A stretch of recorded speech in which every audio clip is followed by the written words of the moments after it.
Bem-vindos a mais uma edição do seu Duelo de Ideias. 3 temas fundamentais. Alunos dos Açores do 4º ano com médias negativas em português e matemática. Carlos Melo Mendes. Bom, eu penso que o português, eu já contaria com isso, e já vou dizer porque, a matemática é que não. Porque, no geral, nós temos um índice de inteligência bastante acima da média, somos mais contemplativos. Há qualquer coisa de errado no ensino da matemática. Não sei o que é, não pergunto, porque a matemática hoje é um pouco diferente da matemática que eu aprendi, que a minha geração aprendeu. Eu já não consegui ajudar os meus filhos no estudo da matemática, porque é uma matemática diferente Exatamente. Que eu conhecia e que seguia. Não sei se melhor, se pior, presumo que melhor, porque estas coisas científicas têm tendência para melhorar sempre de geração para geração. Mas penso que os pedagogos, portanto os professores, não acompanharam, ou na universidade ou nas escolas, uma adaptação ao espírito e à cultura dos alunos que lhes permitisse aprender a matemática de maneira a não terem notas baixas. Porque isto, eu não digo que seja uma vergonha, mas é um bocado incómodo para nós saber que os nossos alunos, que são crianças razoavelmente inteligentes, em alguns casos muito acima da média. No meu tempo de estudante havia alunos com médias de 20, o professor Linhares Furtado, o Ângelo Damas, o Mota Amaral, o Jaime Gama, médias muito parecidas com 20, portanto havia sempre indivíduos que o Reis, havia indivíduos que subiam pela escala com médias muito elevadas mesmo a nível de país, não é? O que é que se passa, entretanto, na nossa terra? Aí, eu digo, a culpa, aqui não morre solteira, há, da parte dos estabelecimentos de ensino e da parte dos professores de matemática em especial, a necessidade de um esforço muito grande das duas. Ou o programa está mal feito e eles têm que atacar o programa. Claro. Ou então eles não conseguiram não tem capacidade. O programa como deve ser não e tem têm que fazer reciclagem rapidamente para que as nossas crianças não sejam prejudicadas. No português, aí temos uma coisa que me tem atormentado há muitos anos, que é o porquê da nossa, principalmente em São Miguel, da nossa linguagem portuguesa ser uma linguagem com erros gramaticais. O para mim fazer, o para mim dizer, nós usamos o português de uma forma gramaticalmente errada. Nas nossas casas, as nossas mães, os nossos pais, no geral, não estou a falar, portanto, naqueles que têm ensino superior ou estudos superiores, claro, altos, não estou a falar nesses, mas mesmo assim, nesses acontece, uma vez ou outra, usar, por exemplo, o verbo ir ou vir como o verbo vaiar, dá-me licença que eu vai ao chamá-lo e coisas do género, portanto, há erros gramaticais pois é verdade, vai do português micalense, que curiosamente é a mais portuguesa de todas as ilhas. Curiosamente. A ilha que tem uma colonização mais portuguesa é a micalense. As outras têm imensa intervenção de flamengos, de ingleses, de espanhóis, etc. A nossa não. A nossa ilha de São Miguel é uma ilha que tem um povoamento quase todo ele português. Tem algum um ou outro, mas são uma minoria de povoadores. Enquanto nas outras ilhas não se pode dizer que sejam minorias, são maiorias no início. E, no entanto, falam um português corretíssimo que o micalense não fala. Aí torna-se indispensável que os professores ultrapassem a tabela normal do ensino. Enquanto que na matemática, estes professores é que se têm que adaptar aos novos programas de matemática e ensiná-los de maneira que as crianças não tenham complexos em responder à parte matemática, porque isto são inaceitáveis estes resultados. Há qualquer coisa que está mal. Será que tem alguma coisa a ver com Também pode ser dos professores, não é? Mal formados, mal... Não, e tu a acusar de matemática, tu a acusar os professores. Exatamente. Os programas os professores, eu não sei, não conheço tanto que possa... Agora, pelos resultados, eu noto, por exemplo, que uma das notícias, não sei se é verdadeira, mas presumo que sim, que o melhor estabelecimento de ensino secundário do país, os professores não fizeram greve. Há uma coisa que está errada nisto. Portanto, porquê? Porque é que professores que não fazem greve num estabelecimento e os alunos são os melhores do país? Tem que haver uma ligação lógica causa e efeito, acontecimentos, causa e efeito. No português não. No português, os professores de português que são naturais de São Miguel têm estrita obrigação. Eu sou bisneto de uma professora, sei o que é que estou dizendo. Portanto, na minha família, desde criança, que o terror da avó Ninhas, como nós chamávamos a nossa bisavó, não é? Da correta pronúncia do português, era o terror de toda a família. Ninguém podia falar mal dentro da família porque era logo corrigido e naquele tempo a correção era física. Quando se dizia um disparate gramatical, isso era punido na escola e era punido em casa. Mas, claro, também não digo que todos os professores do ensino básico sejam obrigados a fazer como a minha avó Ana, não é? Ana da Estrela Costa. Mas, custeados, os professores micalenses em São Miguel têm a estrita obrigação de ajudar as famílias a falar português como deve ser. E não estou a dizer a usar uma pronúncia diferente do micalense. Estamos a falar em termos de gramática. Estamos a falar em termos de gramática. Claro. E, claro, quando uma criança escreve aquilo que fala e transmite para o papel os disparates que diz. E se ele for corrigido na escola, dia a dia, é um trabalho cansativo, mas os professores têm que o ter. Tiram proveito. Isto tem que acabar. É como tirou proveito por causa da sua avó, não é? Porque o que é que acontece aos micalenses? São considerados uma subgente, até pelos das outras ilhas. Quando nos vêm falar uma rapariga, às vezes raparigas lindíssimas que nós temos nas escolas, raparigas lindíssimas, e você que não é de cá sabe isso perfeitamente, há mulheres lindíssimas nesta terra, quando abrem a boca só dizem disparados. E aí os professores têm que estar permanentemente a corrigir, têm que fazer um esforço suplementar. Os de fora, graças a Deus, têm tido esse cuidado. Eu tenho falado com alguns. Os de fora sentem tanto a diferença no falar português dos micalenses que bondosamente os têm corrigido, às vezes com um bocadinho de humor, mas têm feito isso. Mas os de cá têm a estrita obrigação de fazer. E não me espanta nada os resultados maus em português. Claro. Ora bem, vamos para mais um tema. Rui Melo candidata-se à Câmara de Vila Franca. Eu tenho tido nestas eleições em Ponta Delgada e em Vila Franca uma sensação curiosa que me dificulta imenso o julgamento objetivo dessas candidaturas. Porque em Ponta Delgada sou colega e amigo do Dr. Bolieiro e sou admirador do Dr. José Contente por razões diferentes, não é? Claro. E são ambos excelentes candidatos, os dois. Quem vai perder essas eleições ou quem vai ganhá-las em Ponta Delgada são os partidos que os apresentam. Esses aí é que têm que ter o trabalho todo. Porque, em termos de candidatos, penso que estão equilibrados na balança. E em Vila Franca acontece um pouco isso. O Rui Melo tem agora um forte, digo eu, Ricardo Rodrigues também é candidato pelo PS. Ricardo Rodrigues é um candidato e ele também é um candidato, quer dizer, ambos os candidatos são de boa envergadura. Eu nunca percebi a derrota de Rui Melo nas eleições com o Dr. António Cordeiro, porque o Dr. António Cordeiro é uma pessoa que é um excelente médico, mas não é um bom político. Embora o Presidente de Câmara não necessite ser um bom político. Um bom gestor. Como? Um bom gestor, talvez. Um bom gestor, tem que ter um bom gestor. Mas, claro, tem uma carga política muito grande. Eu penso até que Rui Melo perde as eleições em Vila Franca porque foi um grande gestor, mas um mau político.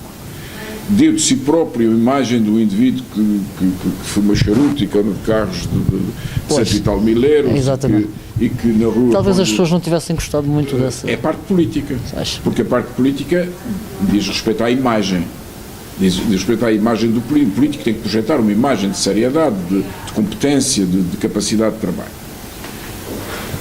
Que o Dr. António Cordeiro tinha a do trabalhador, mas o trabalhador médico. O médico não vai discutir com os doentes se ele tem que tomar a aspirina ou não tem que tomar a aspirina. Ele manda tomar a aspirina e ele tem que tomar a aspirina. Quem manda aqui sou, ainda por cima o médico de crianças comer parece muito bom. E, portanto, Agora, ele não transmitiu na Câmara uma imagem de grande capacidade, nem política nem administrativa. Para já os tempos foram desastrosos para qualquer Presidente de Câmara. Apanhou também uma época um bocado complicada. Uma época complicada. Mas ele podia ter dado, se tivesse a capacidade política que tem o Rui Melo, ele talvez tivesse ultrapassado algumas dificuldades que não conseguiu ultrapassar. Isto por um lado. Portanto, se o Rui Melo conseguir descobrir porque é que perdeu as eleições e se emendar essa imagem errada que deu de si próprio, pode eventualmente recuperar algum dos votos que perdeu, porque a experiência política ensina-me que quando se perde votos é muito difícil recuperá-los. Muito difícil recuperá-los.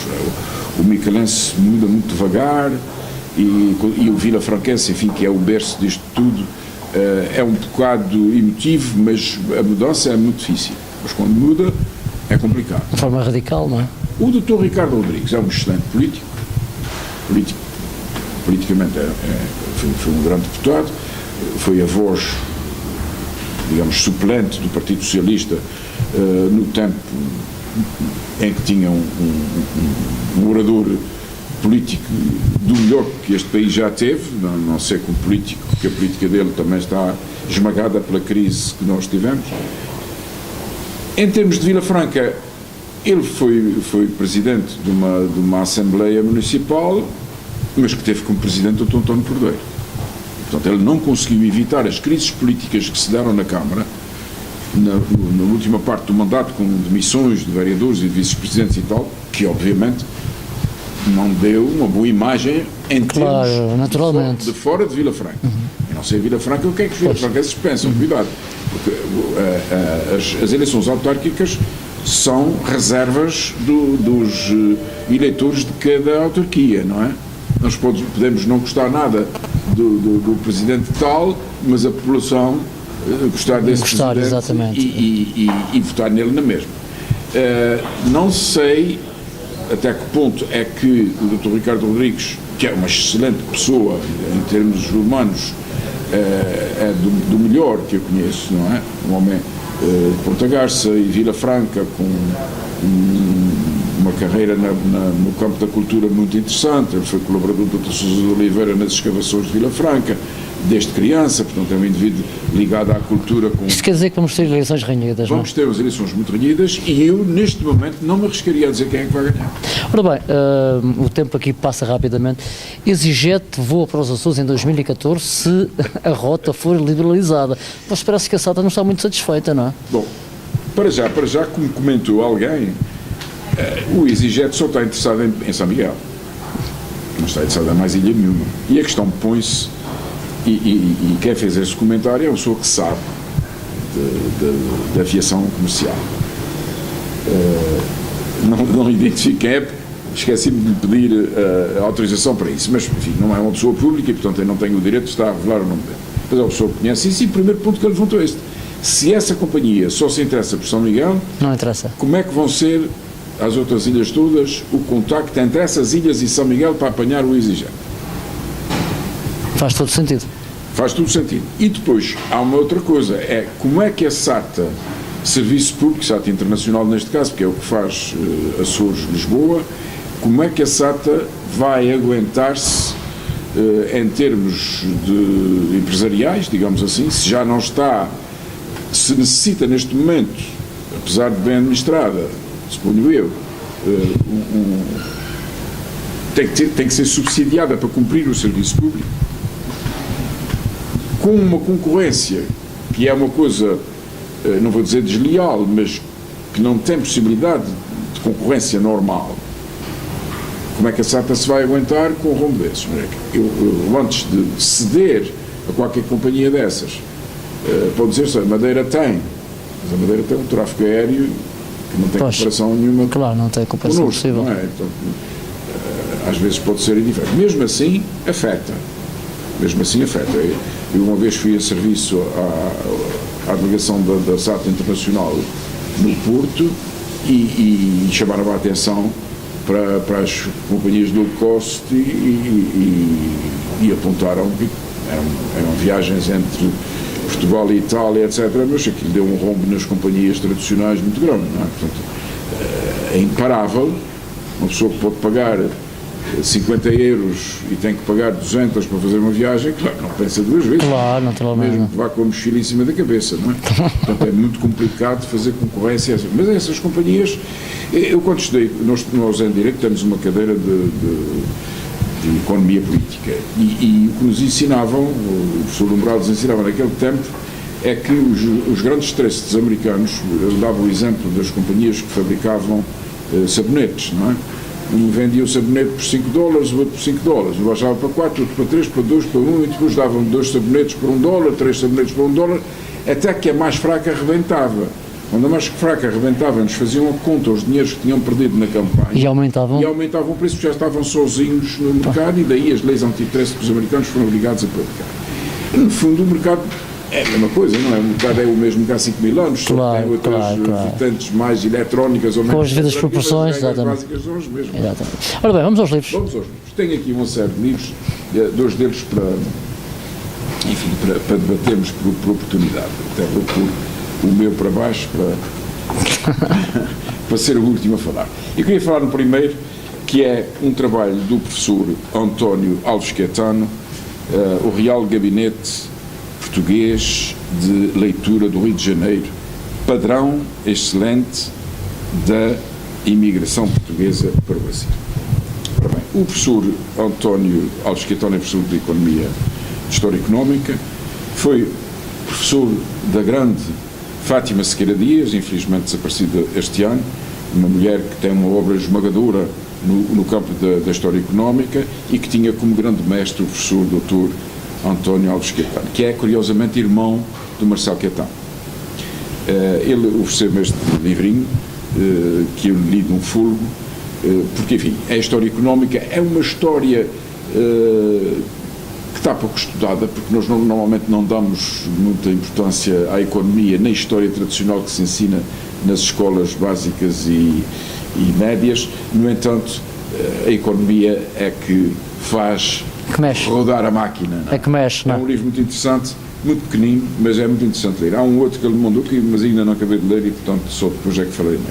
Outro livro que eu queria falar era da grande Ana Maria Neto Viveiros. Ana Maria Neto Viveiros é uma poetisa excelente, É uma grande senhora, já faleceu infelizmente, mas que tem uma poesia, eu vou chamar-lhe sublime.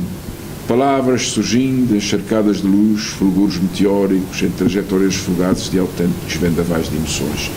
É uma poesia linda de se ler, muito emotiva, excepcionalmente culta.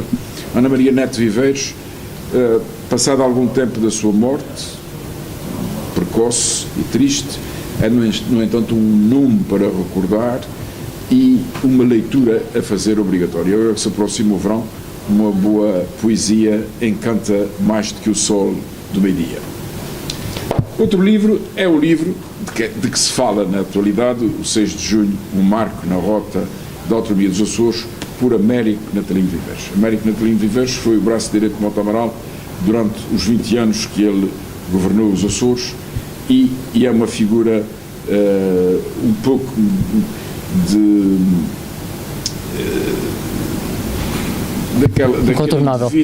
daquele indivíduo que controla os acontecimentos um pouco na sombra, mas que os acontecimentos são um pouco moldados à sua maneira. E claro, é a versão dele do 6 de julho, não é uma versão completa e, no meu fraco entendimento, até nem é uma visão muito correta dos acontecimentos, porque ele põe-se no centro do 6 de junho e para ele não existia o 6 de junho se não fosse o seu envolvimento, e isso me parece que não está certo. Por duas coisas, dois pormenores, dois detalhes que ele esqueceu completamente, pelo menos um deles, é que a manifestação foi proibida e aconteceu na mesma. E a manifestação do 17 de novembro, que foi essa promovida pelo PPD, nessa altura, o PPD Açores, eles mandaram parar a manifestação, mas a manifestação não parou. E, portanto, uma força mais forte que a deles estava por trás das duas manifestações. consequentemente, agora, tem muita documentação, é um livro muito importante na informação que dá de coisas que estavam escondidas do conhecimento público e que agora, passadas mais de 3 décadas da grande manifestação de 6 de junho, que tudo mudou nos Açores e na Madeira, até na Madeira, é imprescindível ler esse livro. E já agora, desta é a parte, eu queria mostrar aos nossos telespectadores as minhas horas amargas, porque na minha prisão eu fiz um diário, enfim, para que todos os dias tivesse algum entretenimento, para não pegar de cabeça, que a verdade é essa, quando uma pessoa está presa sem saber porquê, tem a tendência para pegar de cabeça, e eu, para que isso não acontecesse, fui escrevendo dia a dia o que se ia passando e, eventualmente, deixei guardados nomes e factos que outros esconderam. Mas isto foi escrito em 75, na altura em que eu estive preso, e, consequentemente, já passaram muitas décadas sobre este escrito e não tem possibilidade de ser branqueado ou desvirtuado. O que está aqui e fica aqui. Com outra curiosidade, isto foi o primeiro livro feito nos Açores em offset. Isto foi preparado na EGA e depois acabou por ser impresso no jornal do Gustavo Moura 2 ou 3 anos depois de eu ter escrito. O Gustavo Moura, quando eu lhe emprestei o manuscrito, ele disse: vai ser um sucesso. Não foi sucesso nenhum, a edição não é muito boa, mas enfim, tem as fotografias. É o relato, não é o relato? Dos presos e o relato dia a dia de uma coisa que tinha acabado de acontecer. Portanto, não tem documentos, evidentemente, um ou outro só, que me foi entregue na época pelas forças que me prenderam e que eu publiquei aí. A queixa que eu fiz contra as autoridades militares pela parte criminosa das prisões, que foram feitas de madrugada em casa contra a lei e contra a Constituição e consequentemente, um despacho depois dos próprios militares a mandarem arquivar, é claro, não. Então terminamos com horas amargas, não é? Até para a semana. Mais uma edição deste programa, obviamente, Duelo de Ideias. Espero que tenhas estado atento. Mais temas importantes, nós vamos discuti-los na próxima semana. Até lá.